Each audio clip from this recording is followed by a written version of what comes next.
ইবলিস মানুষের সুরত ধরে চলে আসলো হুদাইবিয়ায়। হুদাইবিয়ায় আইসা মানুষের সুরত ধরে এক কোণার মধ্যে বসে বসে ফুফায়া ফুফায়া কান্দে। আল্লাহর নবী রহমতের নবী ইবলিসকে মায়ার নবী চেনেন নাই।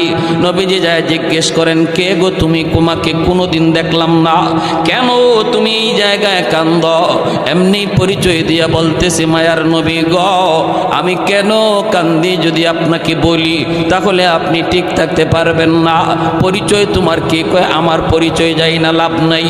আমি মক্কা থেকে এসেছি এবং মক্কায় দেখে এসেছি আপনার প্রাণের সাহাবী ওসমান গনিকে মক্কার কাফিররা হত্যা করে ফেলেছে। নাউজুবিল্লাহ।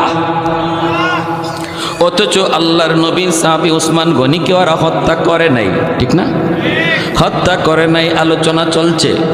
ভাইরা বন্ধুরা, মায়ার নবী, দয়ার নবী